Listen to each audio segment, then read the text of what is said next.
Hello students. तो पिछले class में हम लोग देखे थे कि किसी भी आर्बिट्रेरी शेप का अगर वायर है तो उसमें इंड्यूस्ड ईएमएफ का वैल्यू कितना होगा अगर यूनिफॉर्म मैग्नेटिक फील्ड में जा रहा है और मोशन ट्रांसलेटरी है। तो अपने पास एक फॉर्मूला आया था V cross B dot L,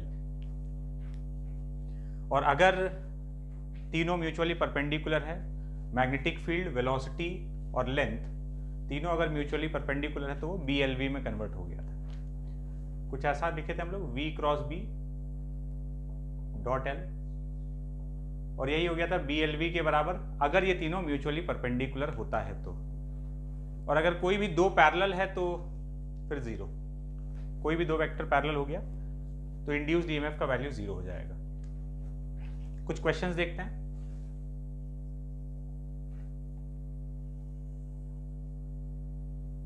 ये एक सेमी सर्कुलर वायर है R रेडियस का, इस तरफ जा रहा है V वेलोसिटी से, इनवर्ड मैग्नेटिक फील्ड है, यूनिफॉर्म है।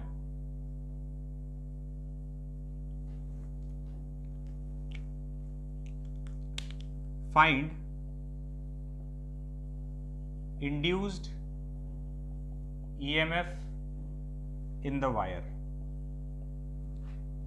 Find induced EMF in the wire. Solve करते हैं। मैग्नेटिक फील्ड यूनिफॉर्म है और मोशन ट्रांसलेटरी है, तो हम लोग क्या कर सकते हैं, किसी भी शेप का वायर होगा उसको हम एक स्ट्रेट वायर से रिप्लेस कर देंगे। कैसा स्ट्रेट वायर? दोनों ओपन एंड्स के बीच का गैप लेकर उतने लेंथ का एक स्ट्रेट वायर से इसको रिप्लेस कर दिया जाएगा। तो इसको हम लोग, ये जो सेमी सर्कुलर वायर है, ओपन एंड्स के बीच का गैप 2r है,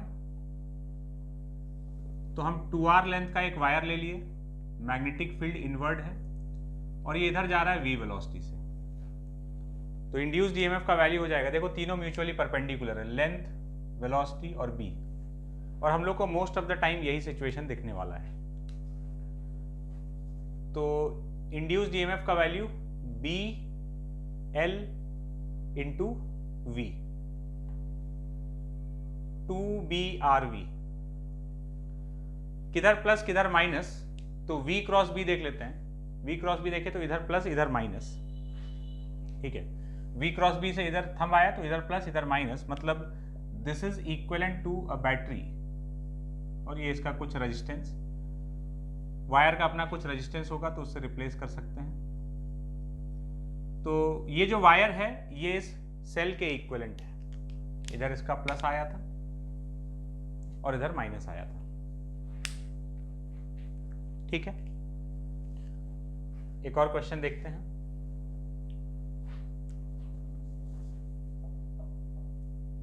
इस बार इसको वेलोसिटी इधर दे दिया गया और सवाल वही है कि find induced EMF in the wire.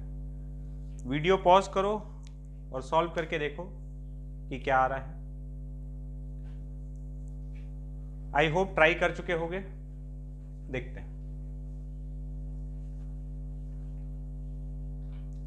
तो हम लोग इसको एक स्ट्रेट वायर से रिप्लेस कर देंगे। कितने लेंथ का स्ट्रेट वायर हो जाएगा? 2r लेंथ का। तो ये 2r लेंथ का वायर हो गया। मैग्नेटिक फील्ड इनवर्ड है और वेलोसिटी इस तरफ है, मतलब ये वायर इस तरफ जा रहा है V वेलोसिटी से। तो इंड्यूस्ड ईएमएफ कितना? 0। क्यों? क्योंकि लेंथ और वेलोसिटी पैरेलल हो गया। लेंथ ऐसे और वेलोसिटी इसी डायरेक्शन में, तो कोई भी दो वेक्टर पैरेलल हो जाएगा तो इंड्यूस्ड ईएमएफ का वैल्यू 0। तो इस केस में 0 हो गया। अब इसका थोड़ा सा और एनालिसिस करते हैं कि इसमें अगर इंड्यूस्ड ईएमएफ 0 आया है तो क्यों 0 आया है। दो कारण हो सकता है। या तो ऐसा है कि इसके किसी भी पार्ट में इंड्यूस्ड ईएमएफ आया ही नहीं, ठीक है, हर छोटे छोटे पोर्शन का इंड्यूस्ड ईएमएफ 0 है। या फिर कुछ पोर्शन में अगर एक सेंस में इंड्यूस्ड ईएमएफ आया है तो दूसरे पोर्शन में उसके ऑपोजिट सेंस में आया है और कैंसिल होके 0 हुआ है। मतलब कुछ पोर्शन में पॉजिटिव सेंस किसी और डायरेक्शन में, कुछ सेंस, कुछ बाकी के पोर्शन में पॉजिटिव सेंस किसी और डायरेक्शन में। तो अलग अलग पोर्शन में ऑपोजिट सेंस का इंड्यूस्ड ईएमएफ आया हो और वो कैंसिल होके जीरो हो गया। तो या तो किसी भी पोर्शन में इंड्यूस्ड ईएमएफ नहीं आया, या फिर अलग अलग पोर्शन में इंड्यूस्ड ईएमएफ आया है और वो कैंसिल होके जीरो हुआ है। इन दो में से कोई एक पॉसिबिलिटी हो सकता है। तो अब यहां पर क्या पॉसिबिलिटी है ये चेक करते हैं। देखो,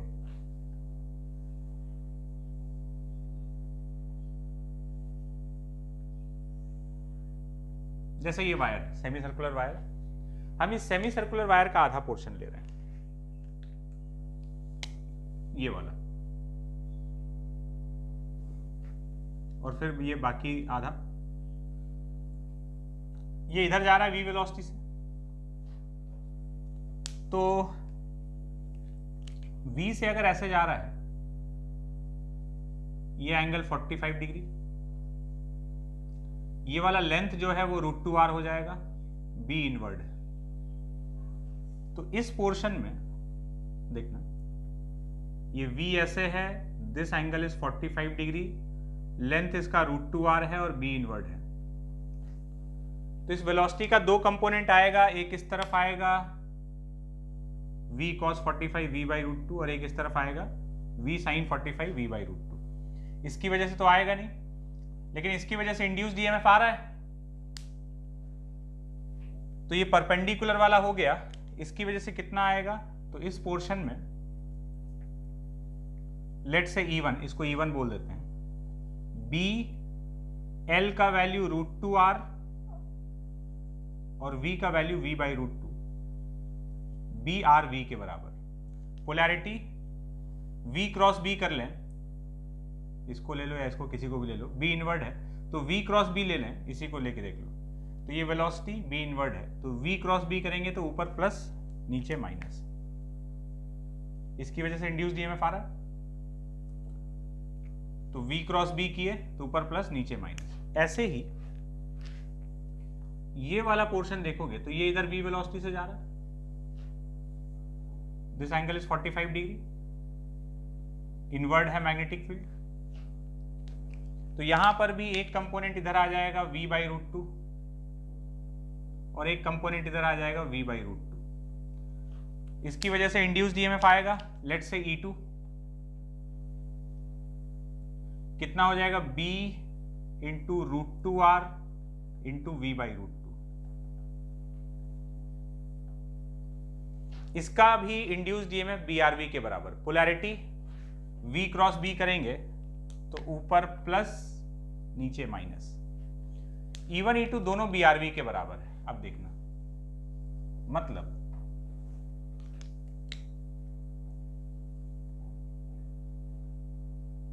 इस वायर को हटाकर हम एक सेल से रिप्रेजेंट कर सकते थे, ऊपर प्लस नीचे माइनस। ये इसका अपना कुछ रेजिस्टेंस हो सकता है, ये हो गया E1। और इधर भी एक सेल E2 ईएमएफ का और ये रेजिस्टेंस R।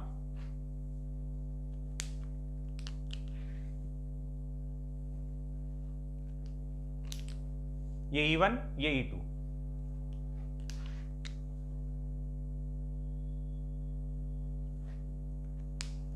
अब देखो,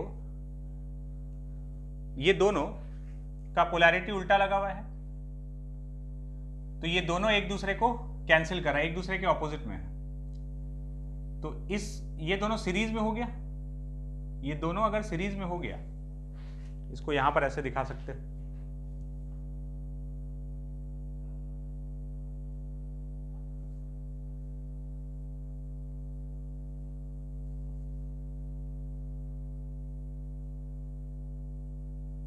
E1, ये E2, R, R, ये दोनों सीरीज में है, एक दूसरे को कैंसिल आउट कर रहा है और दोनों का वैल्यू बराबर है, इसलिए नेट इंड्यूस्ड ईएमएफ क्या आ गया, 0 के बराबर। तो इस सेमी सर्कुलर वायर में इंड्यूस्ड ईएमएफ 0 हुआ है, लेकिन दो पोर्शंस का कैंसिल होकर 0 हुआ है। इंडिविजुअल पोर्शन में इंड्यूस्ड ईएमएफ आया और ऑपोजिट सेंस में आया, सो दैट वो कैंसिल होकर 0 के बराबर हो चुका है। बात क्लियर है? चलते हैं आगे, एक और क्वेश्चन देखते हैं।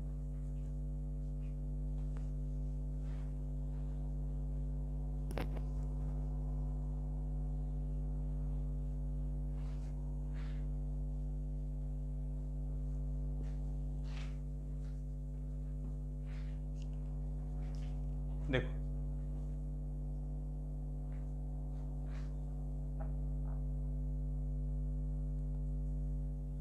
इस बाउंड्री के इस तरफ इनवर्ट मैग्नेटिक फील्ड है और इस तरफ कोई भी मैग्नेटिक फील्ड नहीं है। एक स्क्वायर लूप, इसको v वेलोसिटी से इधर पुल किया जा रहा है,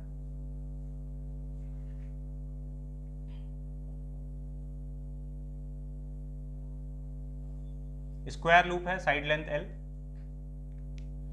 अब यहां पर अपने से कुछ क्वेश्चंस पूछा जा रहा है। First,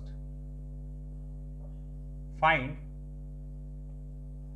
induced EMF in the loop. Second, draw equivalent circuit diagram. Third, find potential difference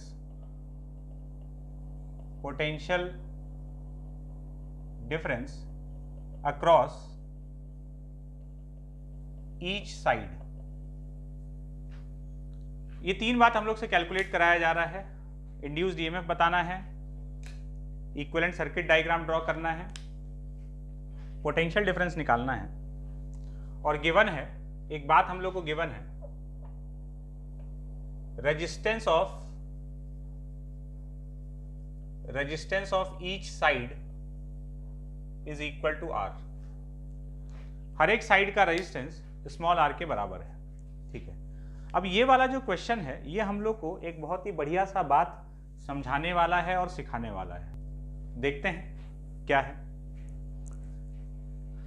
अब जैसे ये लूप यहां से बाहर निकल रहा है, डेफिनेटली इससे फ्लक्स चेंज हो रहा है, इंड्यूस्ड ईएमएफ आएगा। मोशनल ईएमएफ का एग्जांपल है ये। हम लोग को ईएमएफ कैलकुलेट करना है। अब हम लोग एक तरीका सीखे कि अच्छा, कोई भी वायर अगर मूव कर रहा है तो उसमें इंड्यूस्ड ईएमएफ BLV के बराबर होता है। और जब हमको ये नहीं पता था तो एक लूप के लिए एक चीज पता था, d∅dt। d∅dt से भी इंड्यूस्ड ईएमएफ कैलकुलेट किया जा सकता है, लेकिन d∅dt तो अभी तक हम लोग इस्तेमाल नहीं किए। ठीक है, अगर हम d∅dt को इस्तेमाल करें तो क्या हम लूप के केस में, इस केस में इंड्यूस्ड ईएमएफ निकाल सकते हैं? बिल्कुल। इस फर्स्ट पार्ट को समझना, हम फर्स्ट पार्ट का कैलकुलेशन करने वाले हैं दो तरीके से। एक तो मोशनल ईएमएफ का जो अभी हम लोग मैकेनिज्म समझे थे, BLV से निकालने वाले हैं, और दूसरा हम d∅dt का भी इस्तेमाल देखते हैं कि उससे हम कैसे कैलकुलेट कर सकते हैं, और फिर हमको समझ में आएगा कि d∅dt का नुकसान क्या है ना। और प्रॉपर BLV से जब हम लोग कर रहे हैं तो हमको एक्चुअली में BLV से हम लोग कर रहे हैं तो मैकेनिज्म समझ के किए हैं, तो उससे हम लोग को एडिशनल इंफॉर्मेशन मिल रहा है। समझते हैं क्या। सबसे पहले तो हम तुमको d∅dt से सॉल्व करके दिखाते हैं। लूप है, फ्लक्स चेंज हो रहा है, इंड्यूस्ड ईएमएफ आएगा। देखो, सपोज किसी टाइम पर ये x लेंथ लूप का अंदर है, बाकी L - x बाहर होगा, तो अभी फ्लक्स खाली इतने पोर्शन से पास हो रहा है, तो फ्लक्स का वैल्यू क्या हो जाएगा, phi is equals to b into area, और ये वाला एरिया हो जाएगा L इंटू x, ये वाला एरिया हो जाएगा L इंटू x। ये हो गया मैग्नेटिक फ्लक्स का वैल्यू। अब हम कर दें induced EMF is equals to d∅dt, तो b और l तो कांस्टेंट है, साथ में आ गया dx/dt, and dx/dt is velocity.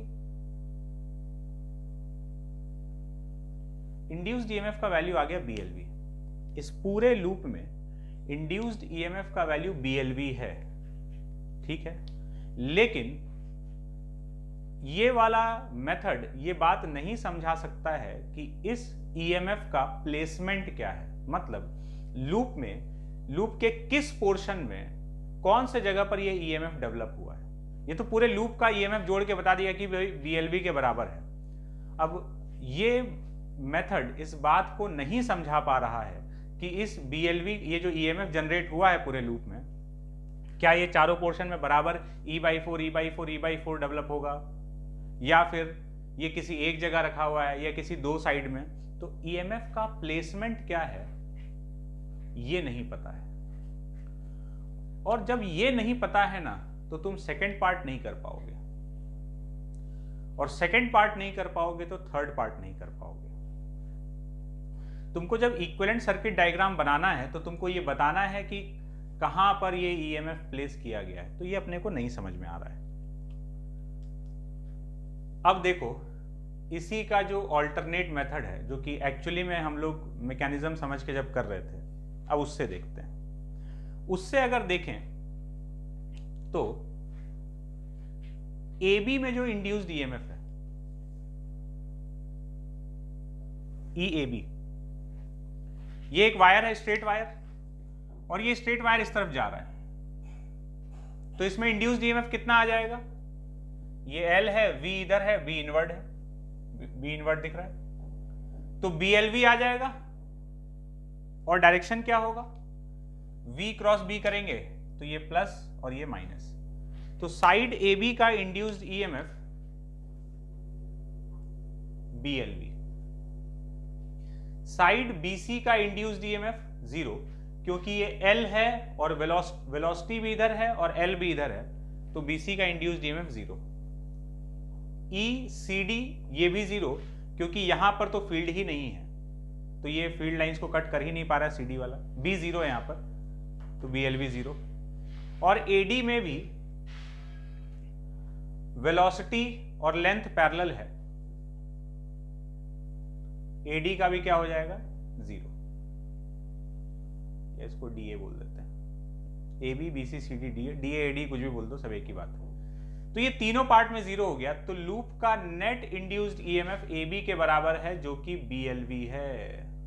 Same result आया है, लेकिन देखो कि ये कितना ज्यादा इंफॉर्मेटिव है। इससे तुमको ये समझ में आ रहा है कि जो इंड्यूस्ड ईएमएफ आया है BLV, वो एक्चुअली में किस पोर्शन में आया है। वहां से क्लियरली पता है कि इसमें आया है और बाकी तीन में 0 है। D और d∅dt ये इंफॉर्मेशन नहीं दे सकता है, और हमेशा तुम d∅dt से, लूप वाला केस जब भी है, d∅dt से इंड्यूस्ड ईएमएफ का टोटल वैल्यू निकाल लोगे, बट तुम ये नहीं पता लगा पाओगे कि वो इंड्यूस्ड ईएमएफ कौन से पोर्शन में है, ठीक है। तो ये BLV वाले से आ गया। अब जब हम लोग सेकेंड पार्ट में चलते हैं कि भाई इसका इक्विवेलेंट सर्किट डायग्राम बनाना है, तो बस अब बना सकते हैं। हर एक साइड का रेजिस्टेंस R दिया हुआ है,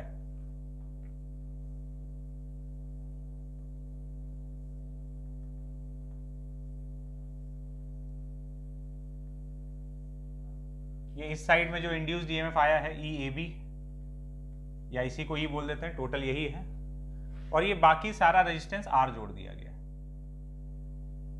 ये इसका इक्विवेलेंट सर्किट डायग्राम हो गया। अब अगर हम जो बोल रहे थे ना, अगर तुमको ईएमएफ का प्लेसमेंट नहीं पता है तो ये वाला सेकंड वाला नहीं सॉल्व कर पाओगे, इक्विवेलेंट सर्किट डायग्राम, क्योंकि जब तुमको पता ही नहीं है बैटरी कहाँ रखना है तो सर्किट डायग्राम तुम्हारे लिए ड्रॉ करना इम्पॉसिबल है। थर्ड पार्ट, तो जब भी हम लोग BLV से कर सकते हैं, हमेशा यही मेथड प्रेफरेबल है। और अगर तुमको इक्विवेलेंट सर्किट डायग्राम बनाना है तब तो तुम इसी से ही लिखोगे, एकदम समझ में आता है कि कहां कहां इंड्यूस्ड ईएमएफ आया है। अब थर्ड पार्ट, पोटेंशियल डिफरेंस, कि हर एक साइड के अक्रॉस पोटेंशियल डिफरेंस कितना है। अब देखो यहां लूप में करंट फ्लो कर रहा होगा, ईएमएफ है, लूप कंप्लीटेड है, तो करंट का वैल्यू कितना हो जाएगा, E/4R के बराबर, total induced EMF divided by total resistance. अब AB के अक्रॉस, खाली हम लोग मैग्नीट्यूड लिखते जाते हैं, AB के अक्रॉस अगर पोटेंशियल डिफरेंस पूछा जाए तो कितना हो जाएगा, E माइनस आई आर। ये सोर्स की तरह बिहेव कर रहा है, एक ही है, सोर्स की तरह बिहेव कर रहा है, तो इस साइड का potential difference E minus I R. और BC, CD और DA, इन सब का पोटेंशियल डिफरेंस, सब में खाली एक रजिस्टर लगा हुआ है, तो इन सब का potential difference I into R के बराबर।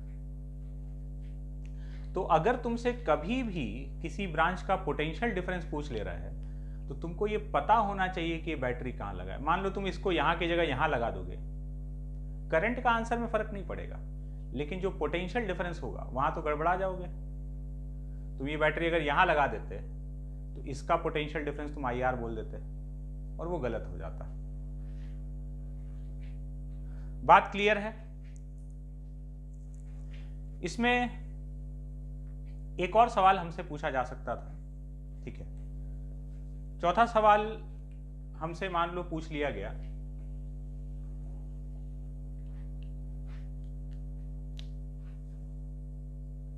फाइंड फोर्स रिक्वायर्ड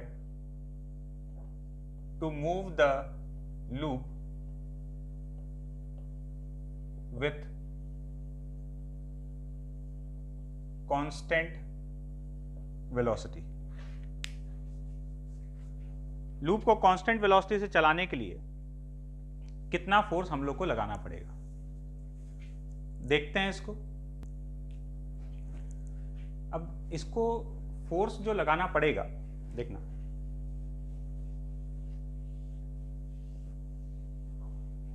वो क्यों लगाना पड़ेगा पहले तो ये समझते हैं। क्या है कि इसमें करंट घूमने लग गया,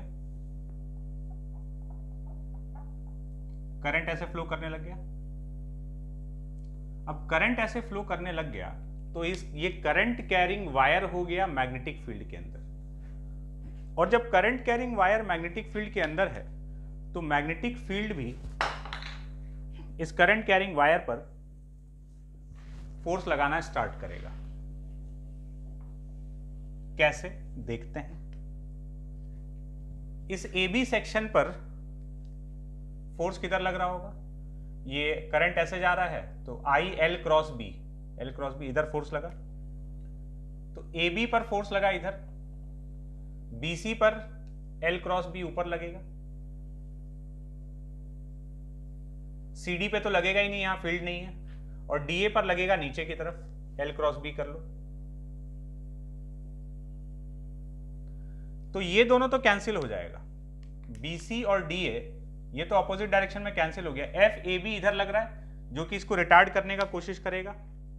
तो अगर हम इसका कांस्टेंट वेलोसिटी मेंटेन रखना चाहते हैं तो एक्सटर्नल को, एक्सटर्नल मतलब हम लोग को इधर एक फोर्स लगाना पड़ेगा जो उस मैग्नेटिक फोर्स को बैलेंस कर सके। So F external is equals to FAB, और FAB हो जाएगा ILB, I का वैल्यू था E/4R into L into B, और E का वैल्यू है BLV into L into B upon 4R। तो फोर्स का एक्सप्रेशन आ गया।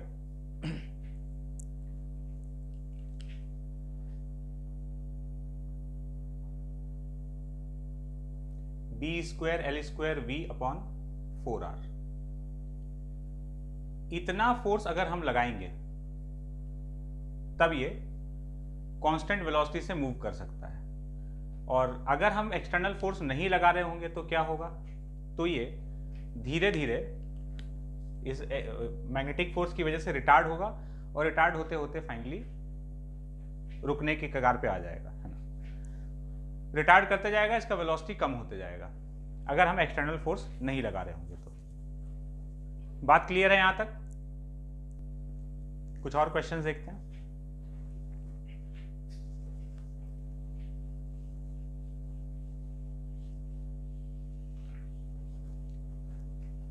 अब मान लो ऐसा सिचुएशन है कि पूरे में यूनिफॉर्म मैग्नेटिक फील्ड है,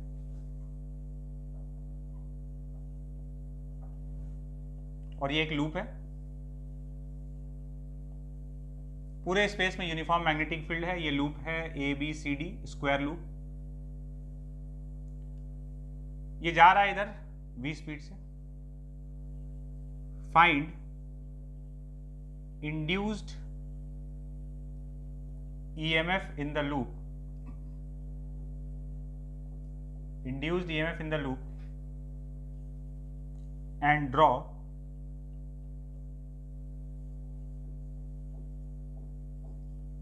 equivalent circuit diagram।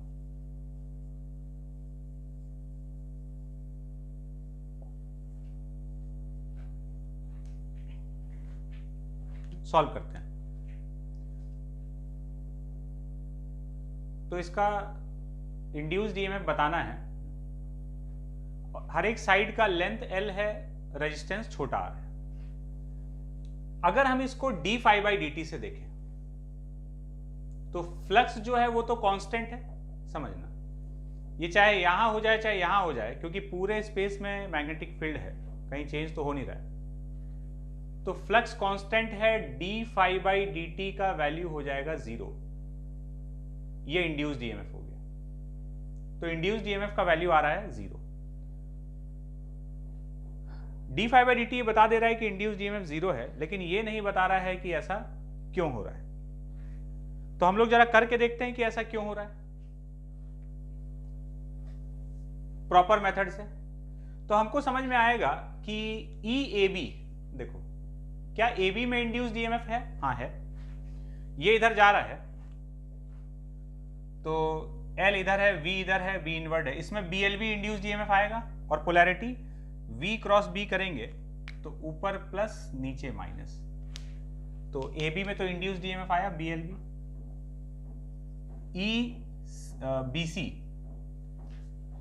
BC वाले साइड में इंड्यूस्ड EMF 0, क्योंकि लेंथ और वेलोसिटी पैरेलल हो जाएगा। देन CD में इंड्यूस्ड EMF आएगा BLV के बराबर। पोलैरिटी क्या रहेगा? V क्रॉस B, ऊपर प्लस नीचे माइनस। और अगर DA में देखें तो फिर से DA का इंड्यूस्ड EMF 0, क्योंकि वही लेंथ और वेलोसिटी पैरेलल है। तो अब अगर हम इसका सर्किट डायग्राम बना दें तो कुछ ऐसा बनेगा, देखो।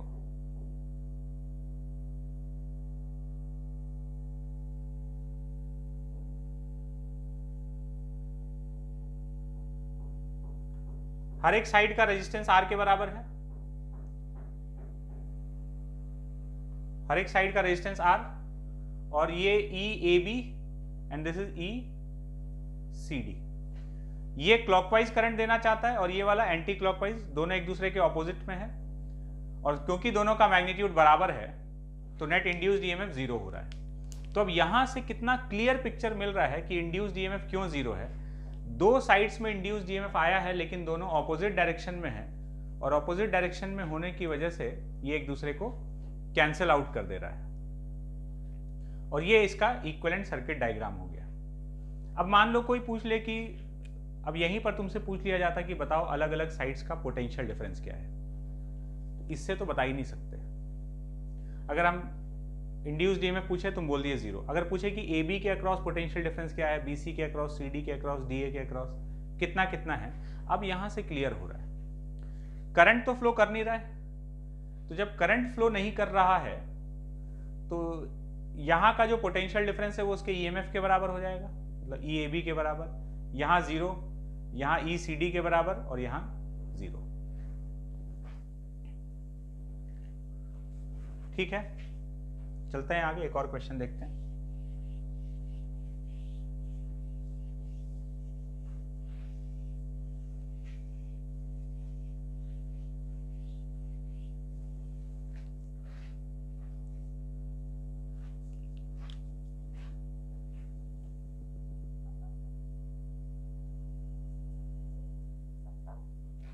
ये एक इनफाइनाइट वायर है, करंट फ्लो कर रहा है I। ये एक स्क्वायर लूप, इसको V स्पीड से आगे लेके जा रहे हैं, side length L। Find induced EMF in the loop. Find induced EMF in the loop. A, B, C and D. ये ABCD हो जाएगा. ठीक है, देखते हैं.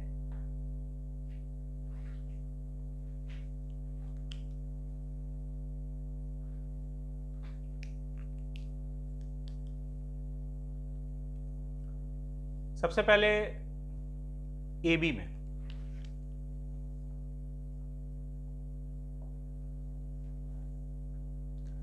देखो, BLV अप्लाई करने के लिए वैसे तो मैग्नेटिक फील्ड यूनिफॉर्म होना चाहिए, ट्रांसलेटरी मोशन होना चाहिए, मैग्नेटिक फील्ड यूनिफॉर्म होना चाहिए. ट्रांसलेटरी मोशन तो है, बट यहां मैग्नेटिक फील्ड यूनिफॉर्म नहीं है, लेकिन उसके बावजूद भी हम लोग अप्लाई कर सकते हैं. क्यों?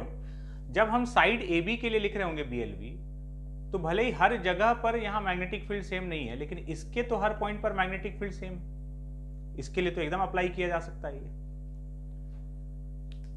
तो EAB में आ जाएगा BLV,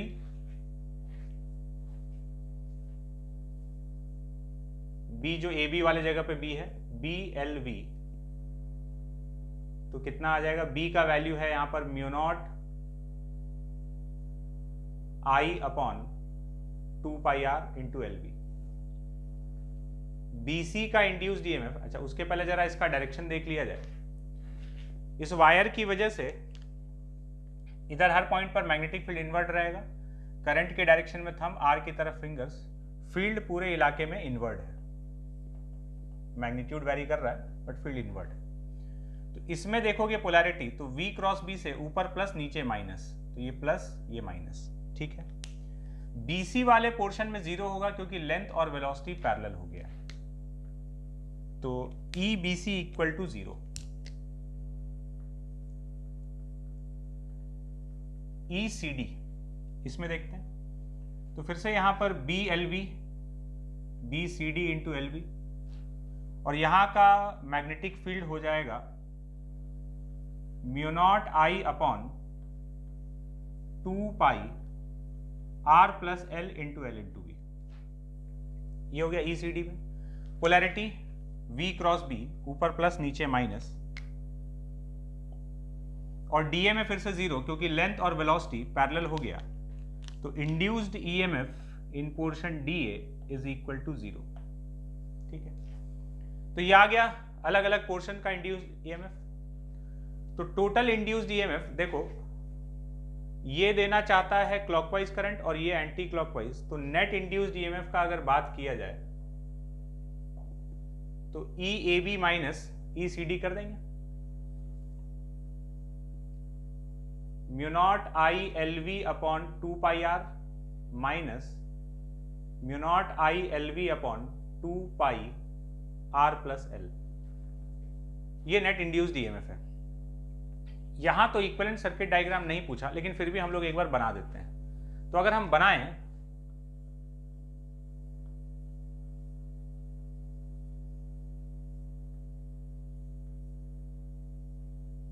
तो ये कुछ ऐसा बन जाएगा. हर एक साइड का कुछ भी रेजिस्टेंस होगा, कैपिटल R लिख देते हैं. जो भी रेजिस्टेंस है वो लिख दिए, और ये EAB और ये वाला ECD. डेफिनेटली AB वाला इंड्यूस्ड EMF ज्यादा है क्योंकि यहां मैग्नेटिक फील्ड ज्यादा स्ट्रांग है, तो नेट इस लूप में क्लॉकवाइज करंट फ्लो कर रहा होगा.